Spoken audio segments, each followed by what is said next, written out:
Thank you for tuning in to today's episode of the JD Rucker Show. If you are watching the evening show, which starts at 9 p.m.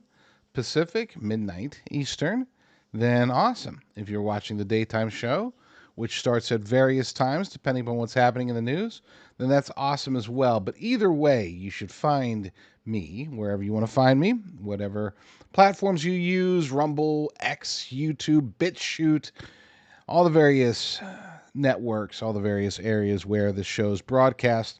You can find all those, plus my websites, plus my socials, and even my sponsors. You can go to jdrucker.com/find, jdrucker.com/find. God bless you, and God bless the United States of America.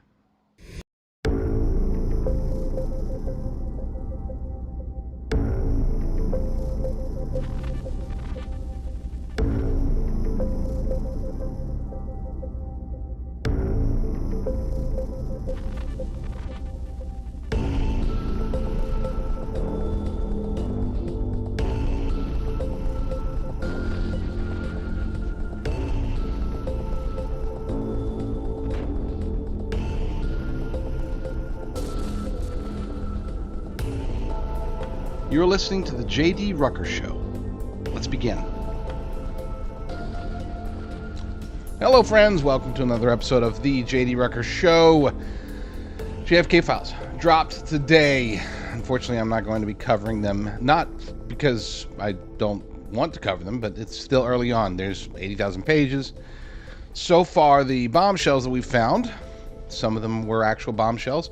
A lot of them were not. Like this one, I went down this rabbit hole for probably half an hour after this one particular discovery in the JFK files, and it turned out that this was known since 2017. I should have gone straight to Wikipedia because it's like, holy cow, look at this. You know, the CIA, there's a report from some article, and this is big, and it talks about how this guy was he told his friends shortly after the assassination that those members of the CIA, a small clique, he said, in the CIA, and yada yada yada, and it's like, and then he allegedly committed suicide like 6 months later, and I'm like, this is big, this is, here's a smoking gun.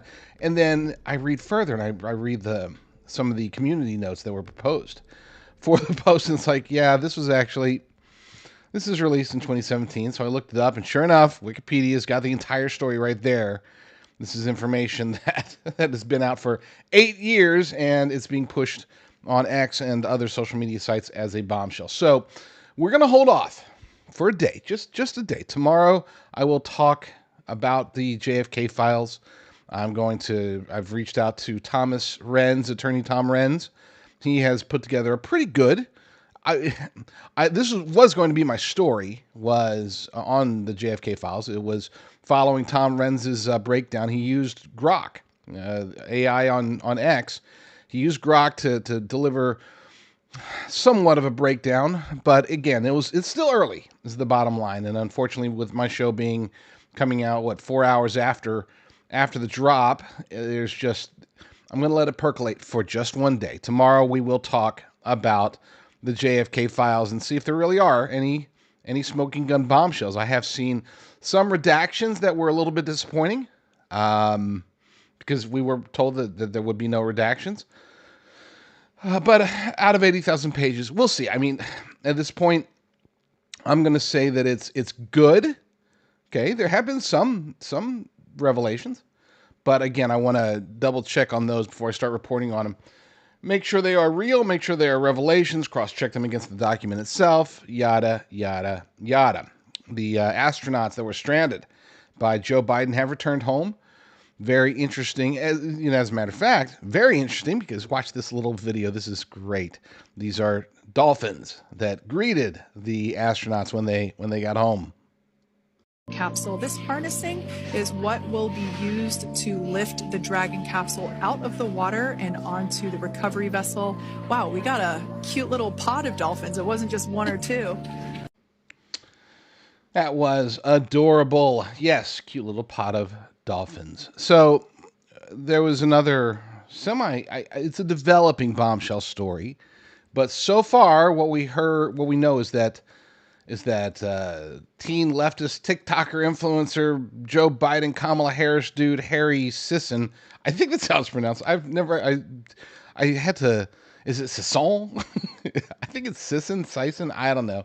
He's that twerp that goes out and dances on TikTok apparently and supports Democrats and makes a fool out of himself. Well, apparently there's accusations coming out that he's a creep, that he did some things, got some girls to send him some things. Here's a video. It's kind of long, but I think it's... Now I'm debating whether or not to play it because it is like 8 minutes long. Let's go ahead and play it. These are credible accusations, and if this was the only accusation, then I would be a little bit skeptical, but because there now appears to be multiple girls coming out and saying that Harry Sisson he texts them and gets them to send him pictures and stuff like that. Let's go ahead and, besides I'm getting a text, so let's go ahead and play that. I never anticipated that I would need to speak on this, but here we are.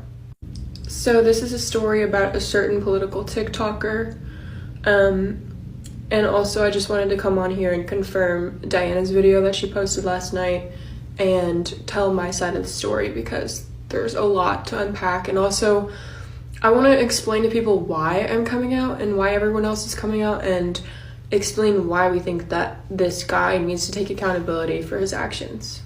So in around November, I had DM'd this guy asking for debate tactics and just to talk about politics in general because I had just gotten into the debate space on TikTok. And originally it was just strictly politics, and then we started talking a little bit about like what I wanted to do for university and stuff, because I'm 18 and I was freshly 18 when we started talking. A little after that it became flirty, and that was introduced by me. I will be completely transparent and honest about this entire thing. And then shortly after, he asked me if I had Snapchat, and I added him on Snapchat.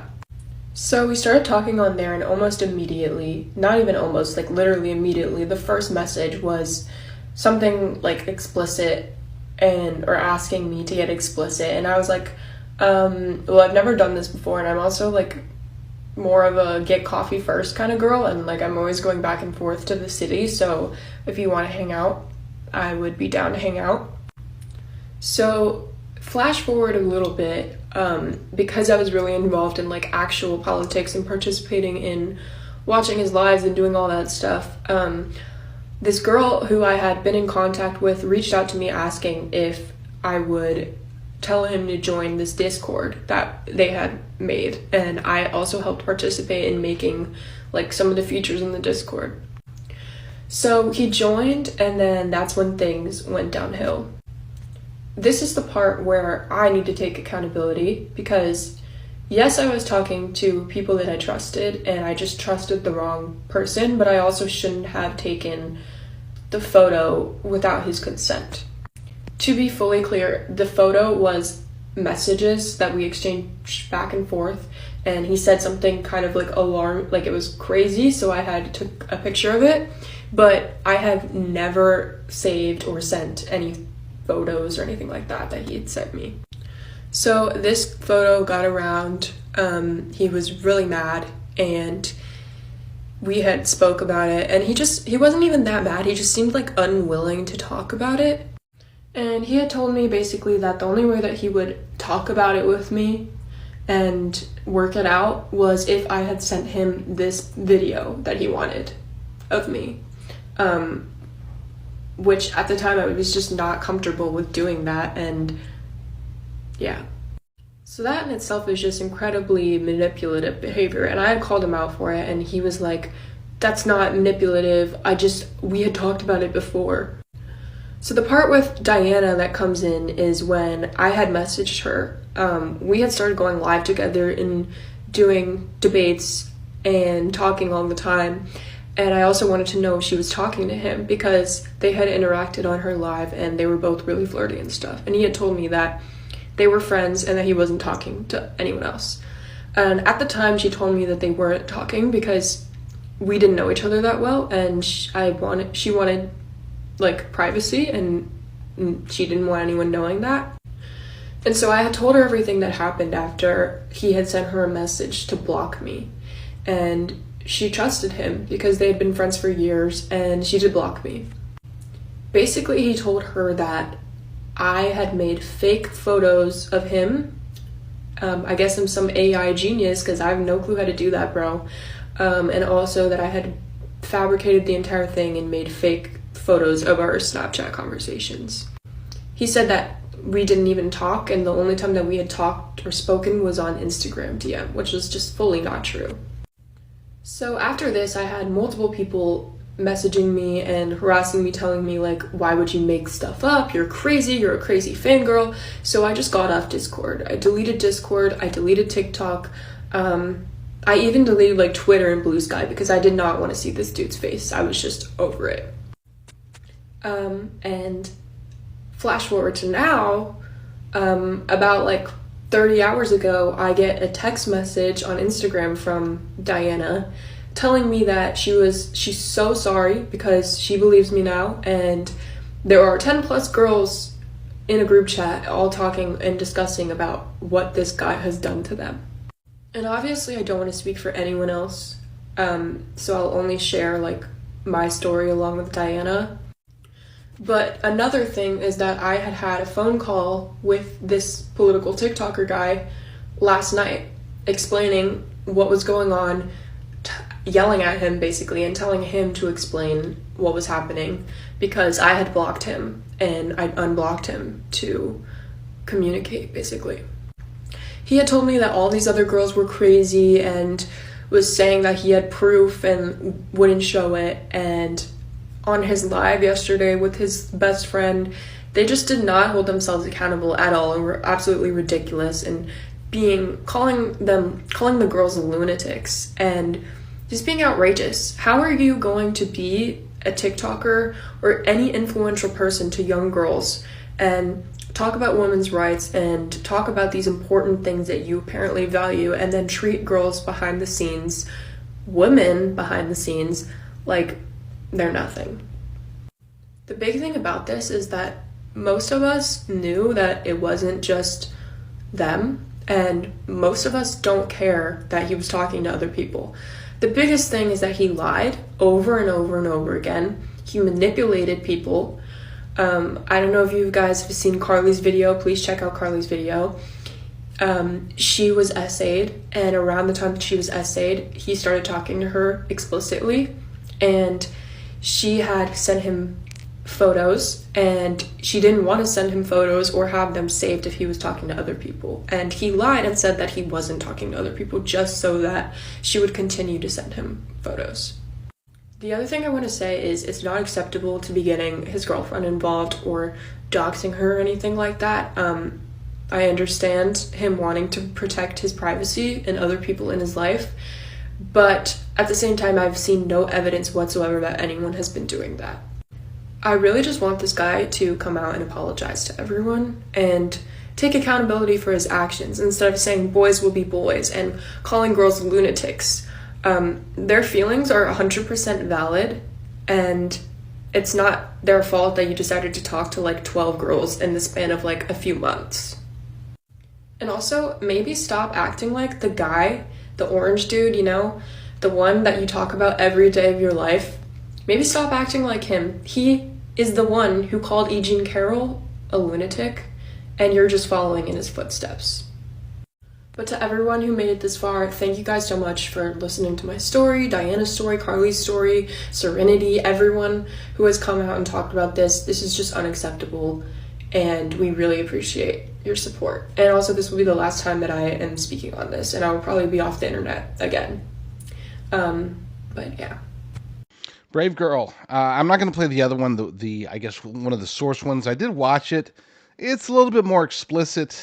You know, bottom line is that this guy seems to be just a total creep, and that's not shocking at all. I don't want to dive any further into rumor mill, but because, as she said, this is the last one she's posting, thought we should get it out there just because chances are You being my wonderful audience, if you have heard of Harry Sisson, then that's probably rare, but just in case you do get to hear about him in the future, this is what he is allegedly doing. Anyway, more rumor mill stuff, but this one is at least there's more credibility to it based upon just the fact that there was action taken.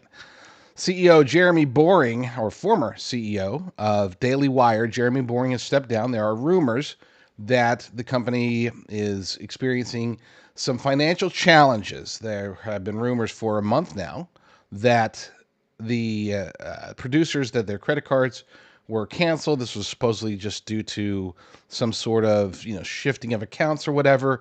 But apparently, Daily Wire is in trouble, and they've been shopping around trying to find a buyer.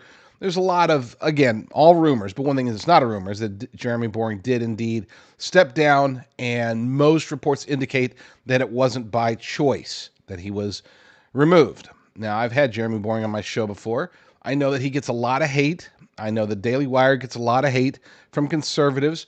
I don't hate these guys at all. I don't like them. I rarely ever report anything from Daily Wire because I think that they're, I wouldn't say controlled opposition by any means, but they are definitely milquetoast, lukewarm conservative. That's like, yeah, we're totally conservative media, but oh, by the way, we're also like in fun and entertainment news. Look what this Hollywood starlet did today. It's like, yeah, no, just either you're gonna do politics or you're not. Like there are certain things that cross over into politics, like culture and faith and business and economy. But don't say Chuck Schumer's this, and by the way, here's what Kim Kardashian is wearing today. It's like, really? That's their choice. And hey, let's face it, they have been pretty successful, or so we thought. Maybe they haven't been that successful. I hope and pray that this is, if the rumors are true, that Matt Walsh will finally break free and be his own man. I've always said that Matt Walsh was my favorite personality over the Daily Wire. He's direct, he's honest. I think that he's used them as a great platform to get his name and his message out there. Now it's time to go solo. Move on, move up. I think he's good. I like Matt Walsh quite a bit. So I think that this could be the beginning of something fresh and new for him and others. There's other people over there that I like. But they booted Candace Owens. They got rid of, I forgot that one girl's name. How did I forget her name? I was just watching her like a couple days ago. Anyway, they got rid of that other one, and who knows? We'll see what happens with Daily Wire. In the meantime, yeah. So big show today. No, I shouldn't say big. It's a good show. It's a compact show today. We're not going to have like multiple hours of commentary. I think I've got like 4 stories today, but they are four good stories. So important stories, I think. We'll be talking about John Roberts, his betrayal, and my belief that he is compromised, that he's either being bullied, bribed, or blackmailed, and has been for a very long time, a la saving Obamacare. IRS agents blew the whistle on Hunter Biden and the investigation into Hunter Biden, and they were attacked, but now they're being rewarded. Now they've been promoted by the Trump administration, and Scott Bessent, good stuff there. JD Vance delivered an awesome speech. We picked up a clip from it, and I did some commentary on that. And then Whoopi Goldberg, just being an idiot. That's it. Just being an idiot. Just being the worst idiot of all time. I can actually say that. So before we get into the show, I have to say we are trying to advance the show, make some changes, make some additions, get it to be bigger, stronger, faster, better, all that good stuff. And one of the ways that we're trying to figure out the best way to do that. And we are going to figure out a way to get support, to get, I've always declined investments. I have had offers to join certain networks that pay. And I don't, I'm nothing wrong with getting paid.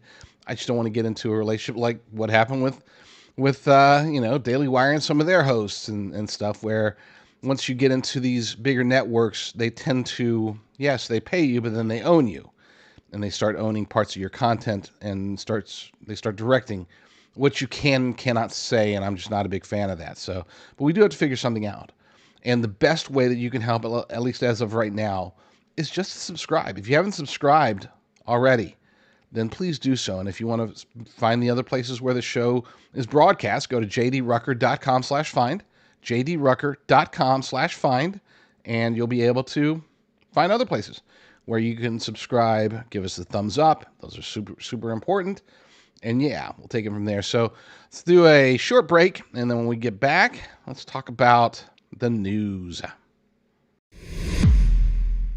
There's a gold rush going on right now, not just by central banks, not just by entire countries, not just by those trying to refill Fort Knox before Elon Musk and President Trump get there. No, there's a gold rush happening amongst individual Americans. It's a gold and silver rush, and it's specifically attracting people of retirement, retirement age. People are starting to realize that maybe they don't need their IRAs or 401ks or whatever stuck in the stock market. Maybe they should be looking at physical precious metals like gold and silver. Now, I am not a financial advisor, so I'm not going to give you advice. I'm just going to tell you who to talk to if you've already made up your mind and you think maybe I should consider it. Go to jdrgold.com, jdrgold.com, or call 800-200-4653. That's 800-200-GOLD. And check out what the folks over at Genesis Gold Group can do for you. They are a faith-driven precious metals company. They don't do the scams, the cheats, the tactics, such as offering free or bonus silver. It's never free, and it's not really a bonus.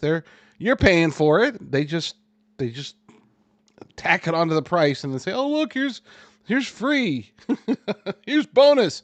No. It's they probably have a good role to play in government, at least the old government. I would imagine that Doge and Elon Musk would sniff out their scams. But if you want to deal with a direct and honest company to do a tax-free rollover or transfer of your IRA, go to jdrgold.com, jdrgold.com. You'll receive a free definitive wealth protection kit, plus you will be contacted by my good friends at Genesis Gold Group. Chief Justice John Roberts is almost certainly compromised, and he's demonstrating that in real time right now in these various battles against President Trump. It's not just the fact that he's going after President Trump. I have thought that John Roberts has been compromised since Obamacare.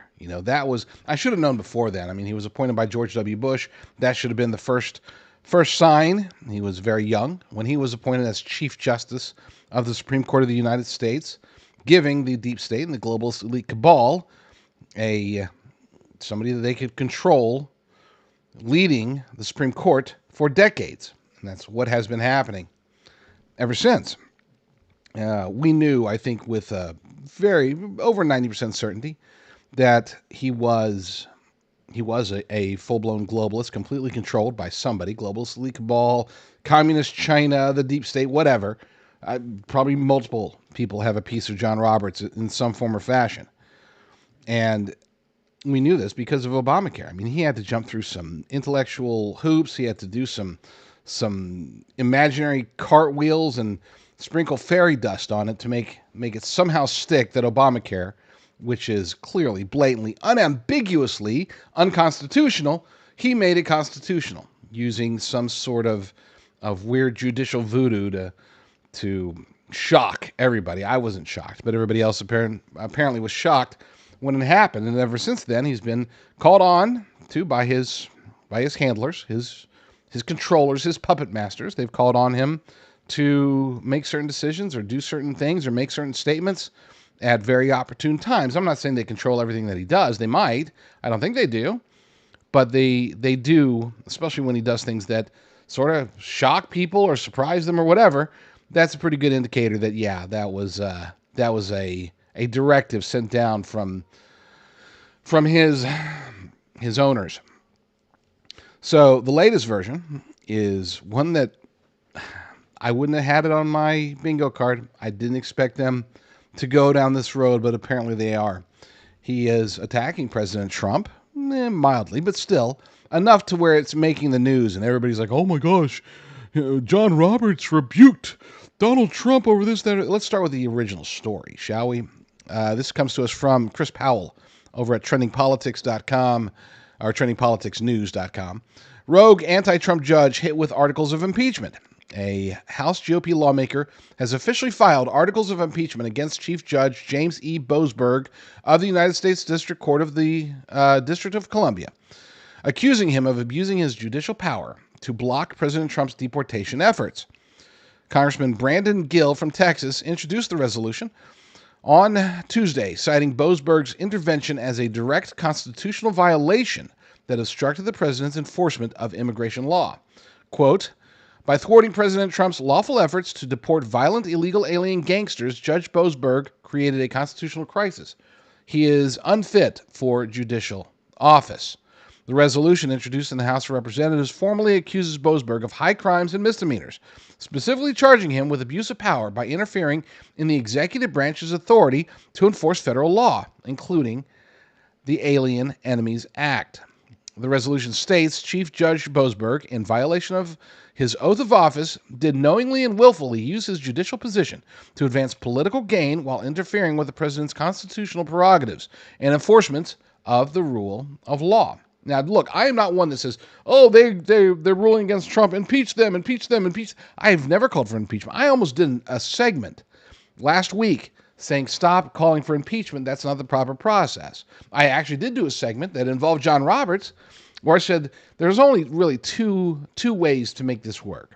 Either the legislators, Capitol Hill, does something about it, limits the jurisdiction, which they could do, limits the jurisdiction of judges. That would work if I thought that we could get 60 votes in the Senate, which we can't. There's no way. You wouldn't get one Democrat, let alone the necessary at least 7, if not more, if you had some Republican rhinos backing out. So legislation won't work. That leaves only John Roberts with the ability to cut this off, to stop the activist judiciary from trying to get in the way of President Trump's agenda, from trying to stop President Trump from rightly, legally, and constitutionally being the chief executive of the United States of America. This is the judiciary that is supposed to be the weakest branch of the 3 co-equal branches. They're supposed to have basically the least chance of corruption, and yet here we are seeing massive, widespread corruption across the entire judiciary. And John Roberts has the power to prevent that, to stop it. All he has to do is make a ruling that any suits, any judgments, any decisions against the Trump administration, or any administration for that matter, they go expedited straight to the Supreme Court for a ruling before they are initiated, before the rulings are allowed to be made. This makes sense because, again, they're not trying to stop him. They're trying to slow him down, to get in his way, throwing things up against the wall to see what sticks, doing the best lawfare that they can from their position of weakness. Unfortunately, it's working, and that falls directly on John Roberts. Now we have this particular case where this does make sense to be an impeachment because he really, truly is abusing his power. Okay, this is not one where there's some gray area. Oh, maybe it was illegal if he fired these people or that. No, this is a judge telling a president that he cannot do what he is lawfully empowered to do by invoking the act, by declaring, he's already declared the invasion. That was necessary. He's already declared Tren de Aragua a terrorist organization. Every I is dotted, every T is crossed. This is a no-brainer. And for him to come out against that does demonstrate pure political bias, 100%. because you cannot make a legal case to stop President Trump from deporting people. Not like this. He followed the law exactly how it was written. There's nothing. They have nothing to hang on him for this. Which is why, again, I'm not in favor of impeaching this judge, impeaching that judge, but this judge should definitely be impeached. This is why, according to Fox News, Chief Justice John Roberts decided now is the time for him to chime in. He said, for more than 2 centuries, it has been established that impeachment is not an appropriate response to disagreement concerning a judicial decision. The normal appellate review process exists for that purpose. Wrong. Not in this case. Okay? All the other cases, Trump's appealing, sending him up, trying to get him to the Supreme Court, yada, yada, yada, that's great. In this particular case, no. This is an emergency. This is clear, blatant, unambiguous. John Roberts should have come out and said, look, it's unfortunate that it has to come to impeachment. We're going to expedite this case and get this straightened out before you can even vote on an impeachment. That would have been the proper response. And even in rebuke, even if he's like, look, I don't like that you guys are impeaching. It should have gone up to the appellate court. I can understand why you're doing it, because at first glance, this decision by this extraordinarily biased judge seems to be politically motivated. As a matter of fact, as John Roberts should have said, as a matter of fact, it's clear as day. Prima facie, this is a bad decision. And John Roberts is trying to cover up that bad decision by chiming in and saying, you should have appealed. Well, he has been appealing.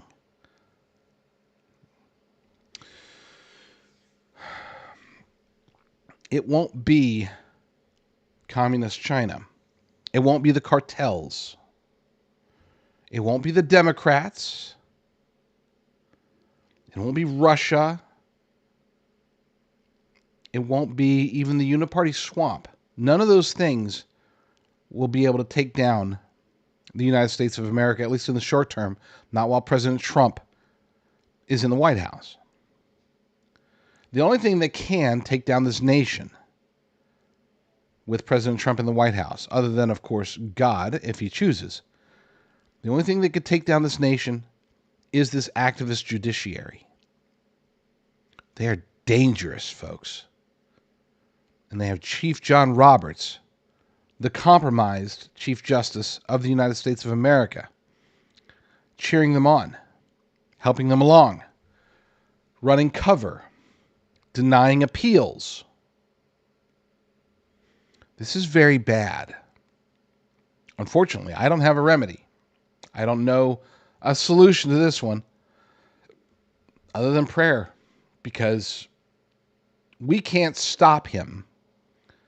President Trump may or may not be able to stop him. And that's it. Nobody else could. John Roberts and his merry band of judicial activists, judicial supremacists, let's call it what it is, they're trying to destroy this nation. And unfortunately, they might succeed. How do you know President Trump isn't being played right now by Putin? Well, look, that's almost laughable. I'll take President Trump in dealing with the likes of Xi, of Kim Jong-un, with Putin and others. Certainly ahead of his predecessor. And really, as both President Putin and Zelensky said on our first call just a few weeks ago, only President Trump could drive this to an end. Mm-hmm. Only President Trump could bring this war look. Jackie, we know who we're dealing with. We know who we're dealing with on all sides. And we are going to engage in diplomacy. We are engaging in diplomacy, and that will involve both carrots and sticks to get both sides to the table, but to also resolve this in a way that is permanent and enduring. Speaking. IRS agents who blew the whistle on Hunter Biden get rewarded bigly, as it should be. You know, I absolutely love this story.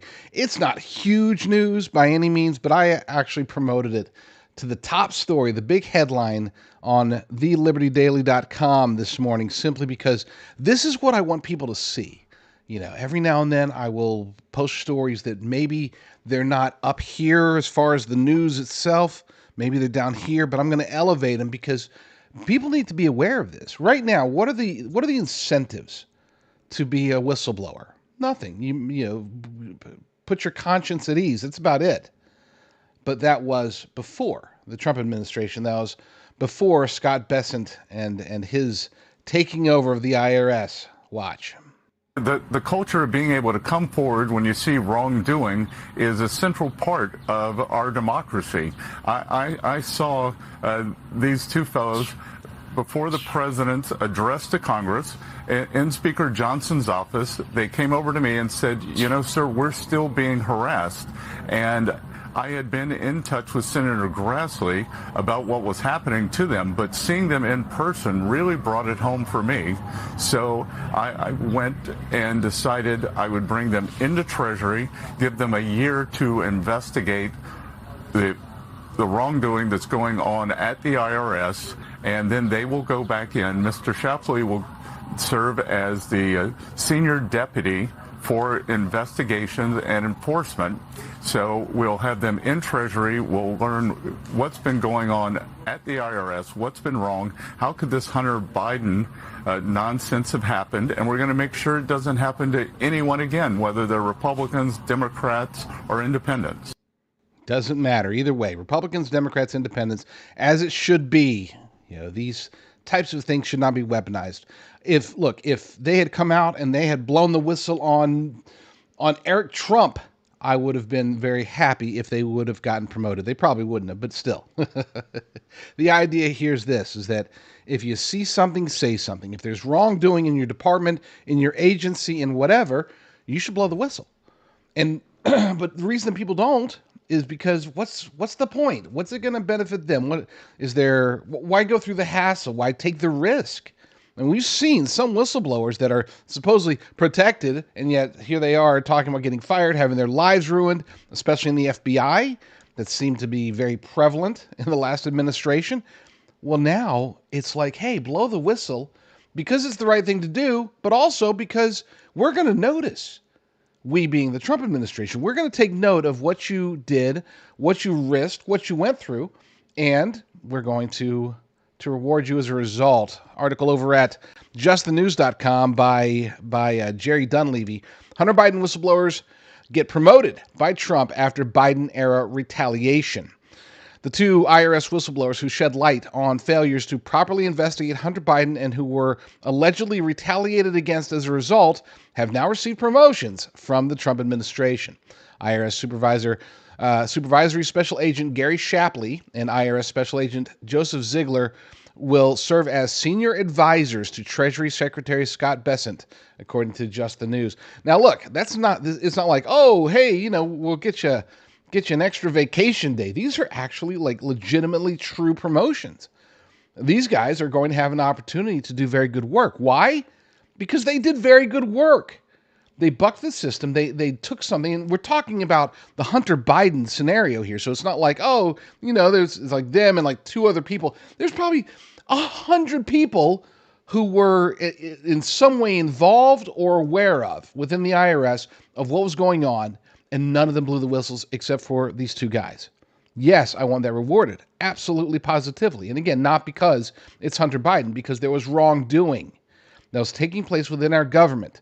People need to have, I don't want to say it's incentive. The incentive really should be to stop corruption and to do the right thing. But you shouldn't have to make a choice between doing the right thing and taking a huge risk, potentially even losing your career, as many people have experienced. With the president administration, with people like Scott Bessent out there making the right choices, maybe we will get more whistleblowers. And somebody actually said to me, well, they didn't say it was, oh yeah, it was a reply to a tweet, but still, their reply was, well, this is going to open the floodgates to whistleblowers. We're going to get whistleblower complaints left and right. This is ridiculous. I'm like, yeah, we'll get whistleblower complaints left and right, and some of them will be real, and some of them will be fake. Some of them will be big, some of them will be small, but at least we're getting them. Okay, instead of not knowing about it or wasting investigative resources to figure it out. Let's get the people who actually know what's happening, get them to say, hey, this is happening, and then maybe we might actually be able to end some of the corruption here in the United States government. Here's a true story. I was testing out some coffee. This has been almost a year ago. Testing out some coffee for a potential sponsor. And I had made the coffee, and I went about my morning routine, did my work, doing my thing, and then I took my first sip of coffee. And it struck me. I'm like, holy crap. I had forgotten that I was testing out this new coffee. I just took the first sip, and I was like, wow, this is really good. And then I remembered, oh my gosh, this is Promised Grounds. This is the stuff that they sent me. So I started drinking some more of it, and I have become a lifetime customer of Promised Grounds. They are a Christian coffee company, which I know you don't see a whole lot of them. They give back to the community. They're Texas, all American, all Texan, just like a lot of the stuff that we do. Check them out. Go to jdrucker.com/coffee, jdrucker.com/coffee, and check out Promised Grounds. It's great. JD Vance nails it with his argument for innovation over globalization. It's a relatively long speech. It was a recent speech that he gave to business leaders. And when I say relatively long for me, it's 3 minutes. And I don't listen to really anybody for 3 consecutive minutes. But I did. I was enthralled by what JD Vance was saying because he's absolutely right. Watch. Because there were 2 conceits that our leadership class had when it came to globalization. The first is assuming that we can separate the making of things from the design of things. The idea of globalization was that rich countries would move further up the value chain while the poor countries made the simpler things. You would open an iPhone box and it would say designed in Cupertino, California. Now the implication, of course, is that it would be manufactured in Shenzhen or somewhere else. And yeah, some people might lose their jobs in manufacturing, but they could learn to design, or to use a very popular phrase, learn to code. But I think we got it wrong. It turns out that the geographies that do the manufacturing get awfully good at the designing of things. There are network effects, as you all well understand. The firms that design products work with firms that manufacture. They share intellectual property, they share best practices, and they even sometimes share critical employees. Now, we assume that other nations would always trail us in the value chain, but it turns out that as they got better at the low end of the value chain, they also started catching up on the higher end. We were squeezed from both ends. Now, that was the first conceit of globalization. I think the second is that cheap labor is fundamentally a crutch, and it's a crutch that inhibits innovation. I might even say that it's a drug that too many American firms got addicted to. Now, if you can make a product more cheaply, it's far too easy to do that rather than to innovate. And whether we were offshoring factories to cheap labor economies or importing cheap labor through our immigration system, cheap labor became the drug of Western economies. And I'd say that if you look in nearly every country from Canada to the UK that imported large amounts of cheap labor, you've seen productivity stagnate. And I don't think that's not a total happenstance. I think that the connection is very direct. Now, one of the debates you hear on the minimum wage, for instance, is that increases in the minimum wage force firms to automate. So a higher wage at McDonald's means more kiosks. And whatever your views on the wisdom of the minimum wage, I'm not going to comment on that here. Companies innovating in the absence of cheap labor is a good thing. I think most of you are not worried about getting cheaper and cheaper labor. You're worried about innovating, about building new things, about the old formulation of technology is doing more with less. You guys are all trying to do more with less every single day. And so I'd ask my friends, both on the tech optimist side and on the populist side, not to see the failure of the logic of globalization as a failure of innovation. Indeed, I'd say that globalization's hunger for cheap labor is a problem precisely because it's been bad for innovation. Both our working people, our populace, and our innovators gathered here today have the same enemy. And the solution, I believe, is American innovation. Absolutely it is. Basically, and to break this down in practical terms, not just from a business owner perspective, but also from the perspective of American workers and the American economy itself. The idea is this, is that you can hire 100 cheap workers, for example, in China, okay? And they can do the same as, say, 80 expensive workers in America, but those 100 cheap workers cost half the price of the 80 higher quality American workers. So that's why people went to down that road. And so you lost 80 jobs here. They gained 100 jobs, but the company made more money, or made higher profits, I should say, because they were spending less. What JD Vance is suggesting here, and I would say he's 100% correct, is that if we were to forget about globalization, bring everything back to the United States of America and focus on innovation, two things would happen. Number one, yes, we would be paying higher wages, but for fewer people, because we would have better innovations, better ways to produce products, to engage in pretty much anything when it comes to industries. You'd be able to do it with fewer people because of the innovations that we're able to create. And then the argument there, though, is that, or the argument against that is, well, then there would be fewer jobs. But here's the thing, and we have to remember this. There are probably, I would say, 100 million jobs that have yet to be created. 100 million jobs that people could do today or tomorrow or very soon, that where there is a need for them, but there's not necessarily the appetite or the budget or even the resources, the people to be able to do those jobs. Now, people would contest. They would argue, what do you mean there's 100 million jobs that aren't created yet? How could you create more jobs? I hate to point to Barack Obama, but he had at least his sales pitch, not the follow-through, of course, with any of his policies, but the sales pitch for his shovel-ready jobs out there, that was pretty close to being accurate. Had he been able to actually invest money into infrastructure, into fixing things, building things, we have roads, we have bridges, we have all sorts of infrastructure challenges that could use tens of thousands of employees. And we're not talking about tens of thousands of current people working on such projects. I'm saying in addition to, and that's just one aspect. That's just on the infrastructure side. Unfortunately, we don't have the money, we don't have the capital, we don't have the human capital available for that just yet. Why? Because we still have other things that are being done. There are going to be massive changes, just as there have been massive changes throughout history. Whenever the invention of the printing press, the invention of the assembly line, all of these things reduced the need for the number of humans, but they also created, in many cases, cottage industries where some of those people could then be used somewhere else. Some of those people could go off into different industries. There's not going to be a shortage of jobs as a result of innovation, not until we get to artificial general intelligence and artificial superintelligence, which will change the game altogether.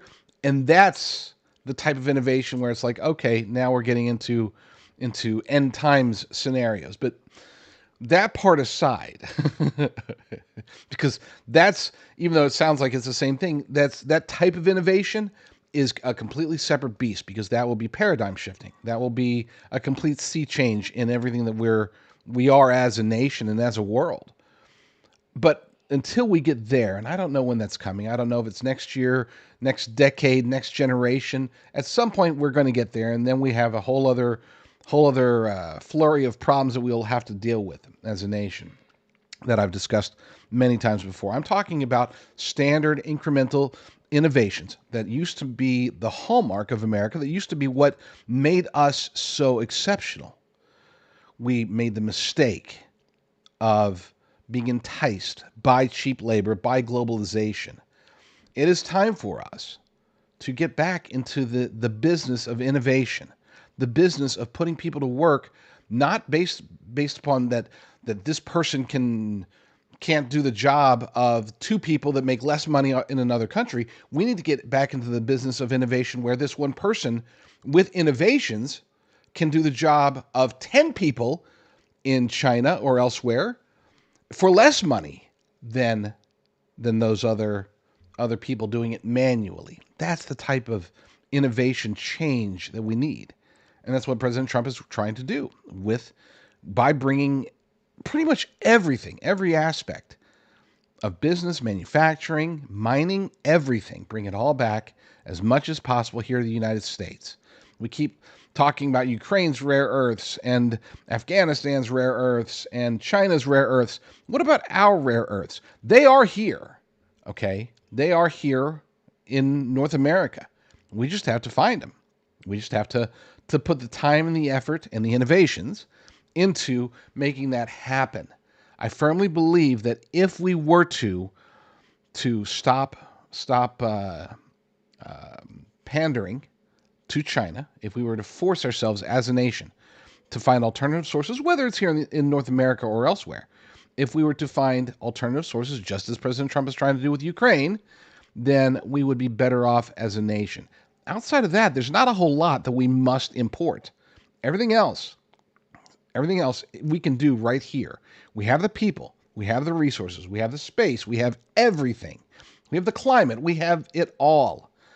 America should not be dependent on or beholden to any other nation. And unfortunately right now, because of cheap labor, because of globalization, because of the lack of innovation in our industries here, we are in many ways owned by other countries. Will President Trump support him for president? That's what's on my mind. I know Trump was asked this by Bret Baier, I think, a couple months ago. And when he was asked, Trump was like, well, there's a lot of great people. They're all working here. And, a lot of, and kind of. Who are the great people? I don't know, but my suspicion. I can't think of any. Well, I think he's hired a lot of really good people for the administration. He certainly has. But as his successor, someone who understands what Trump believes, the Trump program, Trumpism. Yeah. I think Trump is a transformative leader. Trump is, in a lot of ways, the most important president in the last, certainly since Roosevelt. In our lifetime. Well, certainly in our lifetime. Yes. And, I think people want to leave a legacy, all of us, and great men especially do. And the only person in the entire Republican Party, from my position, who's capable of carrying on the Trump legacy and expanding it, making it what it should fully be, is JD Vance. I think his loyalty is without question, and his service to Trump has been profound. So I'm assuming that was, just like a phrase that you feel you have to use. But I sort of think he was protecting JD from. That's probably right. From incoming. That's probably right. He didn't. He was like, I'm not saying that now. The last thing I want to do is. Well, also, I don't want people thinking about the next presidential election. We've got a lot of work to do right now. That's exactly right. And there's a lot that will happen between now and then. But the idea, look, the real battle here is between the people who care about the country primarily and people like Nikki Haley who don't care at all about the country, like at all. They don't care at all. They really care about the fortunes of foreign countries, and that's how they're paid. So I get it. But the pro-America side, I think, is winning. It's a constant battle. It never ends. But I think they will prevail in the end because ultimately a leader is responsible for his people, his nation. That's how he's judged. Yes. And so we'll return to equilibrium. Like Chairman Xi, whatever you say about him, like he's got China's interests in mind. Vladimir Putin, totally obsessed with the fortunes of Russia. You may disagree with what Putin does. You may not like Putin, whatever. He's about what's good for Russia. Our leaders have not been that way.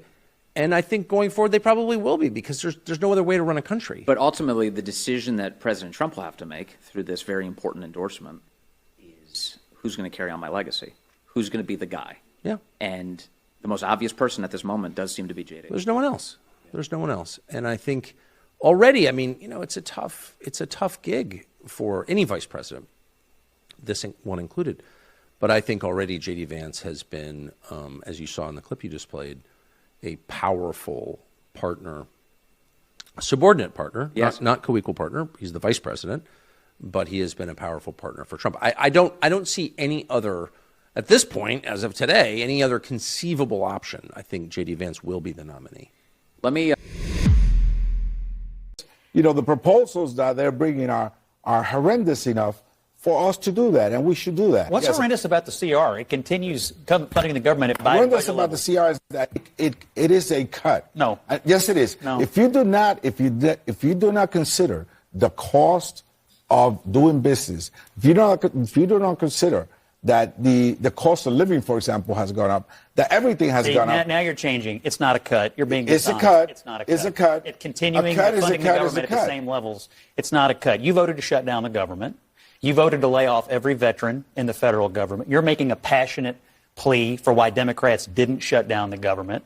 And now Chuck Schumer can't even have a book tour because Democrats are so enraged that the government was. And I'm just confused because last week I was told that people going and expressing their First Amendment rights was part of their democratic and civic duty. And now Chuck Schumer can't even have a book party with Democrats over it. I'm trying to decide. Scott, I actually think that Democrats are in agreement with you in the sense that they probably think Chuck Schumer should, yes, to exactly. Carrie's point, take the smoke. 2 weeks ago, he was attacking show up and take the he should show up and take the L is what I'm saying. No one's saying he can't have it, Scott. He can do whatever he chose to, but once again, another example of him deciding to hide. I would love for him to go on the book tour so that he can answer the questions of the American people. Security risk perhaps may be true, according to what Abby has said and what his office is saying. Who would be the security risk, though? I don't know. Who would be the security risk? Wait a minute. The book is about. Who is the risk? Scott, can we just admit who the risk is? The book is about anti-Semitism, right? So I guess somebody that might be anti-Semitic might target the left. Chuck Schumer. Is cryptocurrency a safe investment to back your wealth or your retirement or your life's savings? The answer to that question is I have no idea. And I know that my sponsors probably just had a heart attack when I said that, but it's true. And here's the thing. Anybody who says that they know for sure whether cryptocurrencies are a good investment for this or that or the other, they're probably selling you something. One of the reasons that I personally like to work with Block Trust, the reason that I tell people to go to jdrcrypto.com so they can also consider working with Block Trust is because they're straightforward, they're honest, but perhaps most importantly, they know what they don't know. That's why they rely on artificial intelligence-driven data to help them make decisions on your behalf.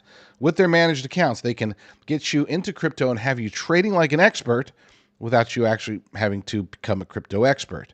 They make moves. They try to determine, okay, is Bitcoin going to go up? Is it going to go down? Artificial intelligence tells us it's probably going to go down. Let's go ahead and pull everybody out of crypto, put them in cash for a while, and then once it hits a certain mark, then we'll put them right back in.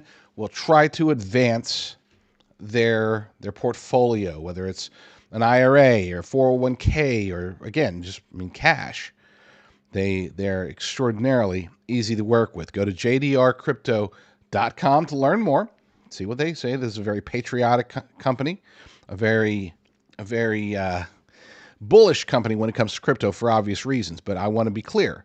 Just like me, they were very skeptical about even getting into the industry prior to President Trump's election. Once President Trump was elected, it made sense. They worked with partners who've been in the crypto industry for years, platforms that have been used in the past by hedge funds.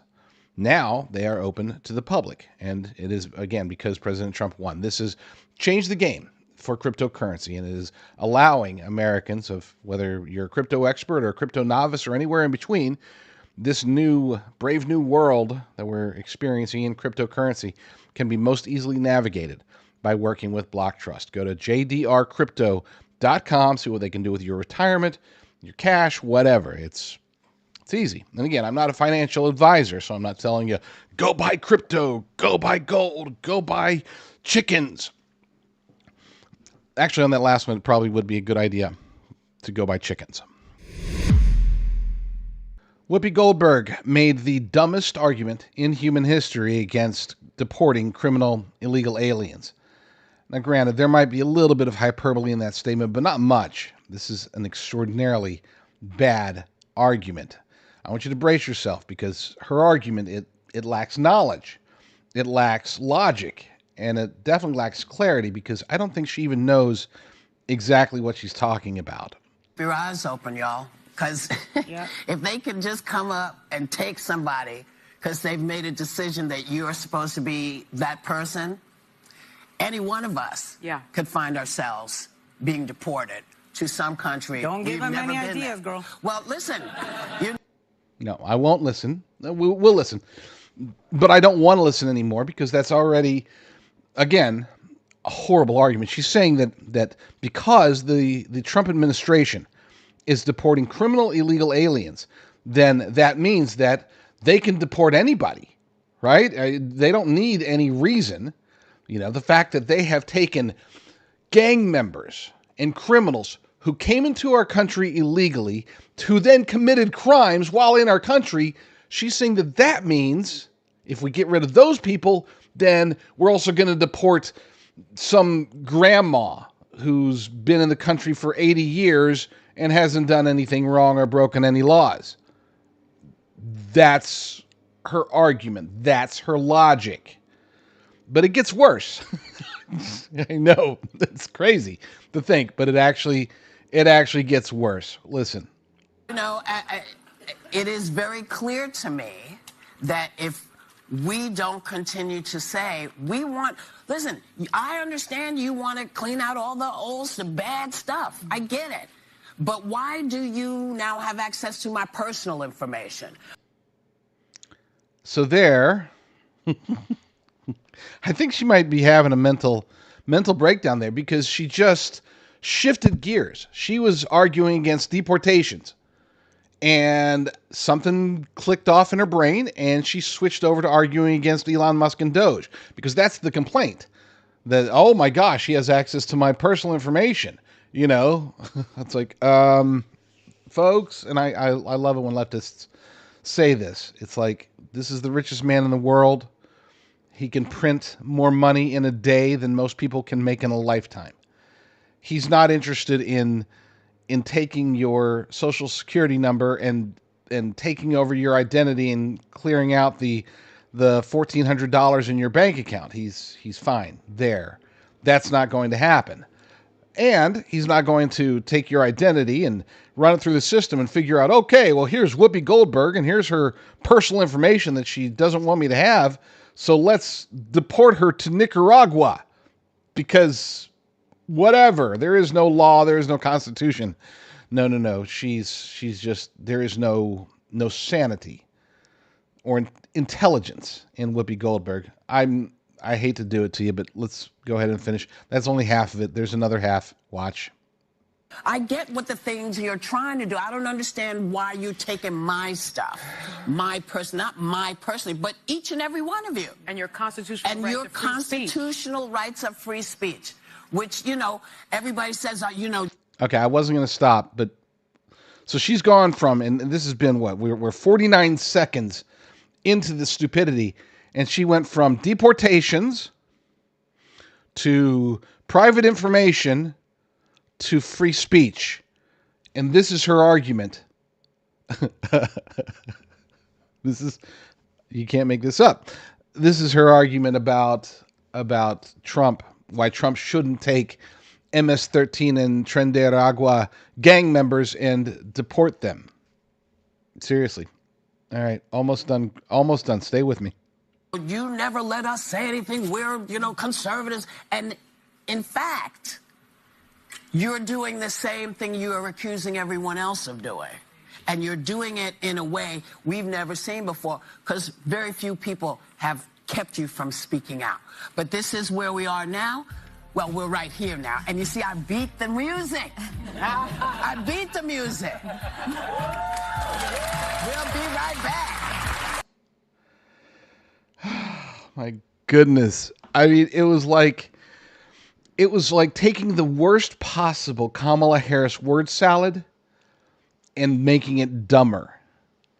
That was, I take back what I said earlier when I said there was hyperbole. There was no hyperbole in my statement that was the dumbest argument ever against deporting criminal illegal aliens. No, that definitely was the worst argument in the history of humanity. I'm not even sure what she was arguing. I'm at a loss. All right, that's it for the day. Again, please be sure to subscribe. I know it's a short show. We are in that transition stage right now. We have been for a long time, I know, but it is important. We're trying to figure out how to make it to where we can continue to put the show forth and to improve on it. I mean, we're trying to improve on it every single day. We want to improve on it. We want to make it the best political and cultural and conspiracy theory commentary on the internet. But we're just trying to figure out how to do that without having to bow down to any corporate interests, go on to any big high-paying networks, or take on, whatever, stupid sponsors. We like our good sponsors.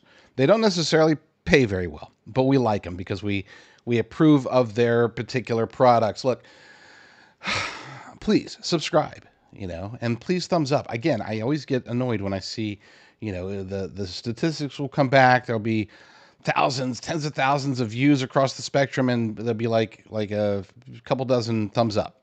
And I think to myself, I must be doing a bad show. So please, if you think I'm doing a good show, decent, above average, awesome, whatever you think, please give me that thumbs up. Subscribe, thumbs up. Those are super important. Lord willing, I will be back very soon with another episode. But in the meantime, y'all stay strong, stay safe, and God bless.